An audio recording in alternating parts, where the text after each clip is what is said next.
नमस्कार शिक्षकों, मैं एस के मौर्य आज आपकी सेवा में लेकर आया हूँ। परीक्षा से पूर्व क्या करें और क्या ना करें। ये तो बहुत आसान सा विषय लग रहा है, लेकिन ये अत्यंत गंभीर और कठिन विषय है और इसका पालन सुनिश्चित करना अतीव कठिन लगता है, नहीं होता भी है। इसमें पहली बात हमें ध्यान रखनी चाहिए कि स्वयं के बने सभी विषय के नोट्स का सुनियोजित अध्ययन करें। यानी परीक्षा से पहले आपको अपने बनाए हुए नोट्स का एक विषय वस्तु का टाइम टेबल के अनुसार अध्ययन करना चाहिए। दूसरी बात कही गई है कि जिस विषय में आपकी पकड़ कम हो, जिस सब्जेक्ट में आप कम जानते हो, कम पकड़ हो, कम समझ रखते हो, तो उसको उचित और पर्याप्त समय दें और समय देकर उसे मजबूत बनाने की चेष्टा करें। तीसरी बात है, परीक्षा का दबाव अपने ऊपर हावी न होने दें और उसे रोकने के लिए दिनचर्या जो अपना रहे हैं वही दिनचर्या अपनाएं और उसमें परिवर्धन, संशोधन आदि करके उसको अपने अनुकूल बना लें। लक्ष्य को ध्यान में रखते हुए अध्यवसायी बन जाएं।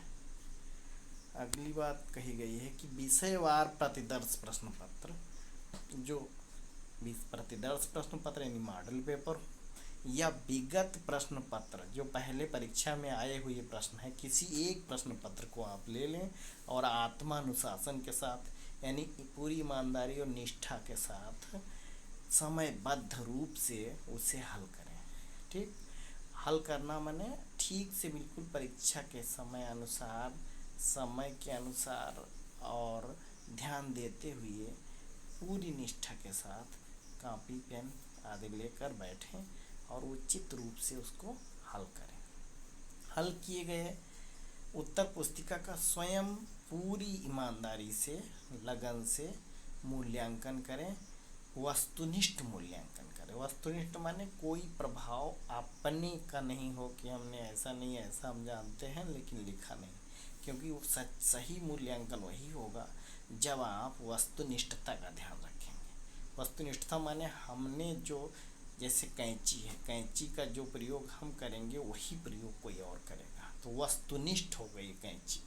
और यदि हम किसी पेपर की बात करें तो कोई पेपर हम उससे कुछ और बना सकते हैं, कोई और बना सकता है। ठीक, तो उसमें वस्तुनिष्ठता नहीं रह जाती, उसमें उसकी जो उसका रूपरेखा है वो स्वयं बदलता रहता है, वो विचारधारा पर निर्भर करता है, आत्मनिष्ठ हो जाता है। अगली बात कही गई है, छठी बात, कि मूल्यांकन में यदि स्वयं को कठिनाई हो तो नोट्स की सहायता से उसको हल करें, मतलब जांचें, जिससे कि आप वस्तुनिष्ठता का पूरा ध्यान रख सकें, अपने आप को अपनी कसौटी पर ही आत्मानुशासित होते हुए माप सकें। ठीक, नेक्स्ट बात है, मूल्यांकन प्राप्तांक से संतुष्टि मिले तो आप अच्छे अध्येता हैं। यानी कि आप मूल्यांकन की जो परिलब्धि है, उपलब्धि है और जो अंक हैं, तो उससे यदि आप संतुष्ट हैं तो समझ लीजिए आप अच्छे अध्येता हैं। क्योंकि अध्येता का स्वभाव होता है कि वो जल्दी संतुष्ट नहीं होता है। 99 नंबर मिल गए तो एक क्यों काटा, 100 मिलना चाहिए। 25 मिले तो हमको 30 मिलना चाहिए।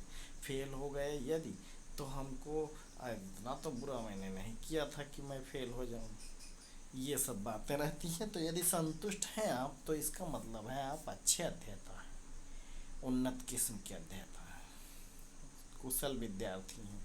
यदि संतुष्ट ना हो तो विषयवार तैयारी करें और उसी प्रक्रिया को फिर दोहराएं। कौन सी प्रक्रिया? यानी वस्तुनिष्ठ या प्रतिदर्श प्रश्न लें और उसको ठीक से हल करने की कोशिश करें पूरी ईमानदारी के साथ, और हल करते हुए आप उसे उपयुक्त मूल्यांकन उसका करें। जब तक संतुष्ट न हो यह प्रक्रिया दोहराते रहें। एक ही विषय पर ध्यान न दें, बारी बारी से सभी विषयों पर ध्यान केंद्रित करें। मोबाइल का उपयोग सीमित कर दें उसे एक साधन के रूप में इस्तेमाल करें, वो केवल सहायक सामग्री की तरह। यानी मोबाइल के लिए सुबह या शाम आधे आधे घंटे निकाल लीजिए, ठीक, और उसके बाद उसका प्रयोग कीजिए। मोबाइल आपको अपने लक्ष्य में पहुंचने में बाधा पहुंचाता है। एक काम करने चलते हैं और 5 काम उसमें निकल आता है और करने लगते हैं। कभी मैसेज देखने लगते हैं, कभी व्हाट्सएप देखने लगते हैं, कभी कुछ करने लगते हैं। किसी प्रकरण पर यदि सर्च करने की आवश्यकता हो तो उसे नोट कर के रखते जाएं और निर्धारित समय के अंदर ही, हमने जब बताया कि मोबाइल का प्रयोग करना है, तभी आप उसको सर्च करके उसकी पुष्टि कर लें। ये बातें आपके लिए तो बहुत सरल लग रही हैं और सरल हैं भी। परीक्षा से तो विद्यार्थी क्या अध्यापक भी घबराते रहते हैं। अधिकारी के सामने एक अधिकारी जाने में घबराता रहता है। ये सब परीक्षा या मूल्यांकन का ही जो है खौफ होता है। लेकिन आप घबराएं नहीं। परीक्षा जब भी पढ़ने बैठें तो आप 3 बार लंबी सांस लें और सांस लेने के बाद आप इत्मीनान से फिर पढ़ना प्रारंभ कर जाएं।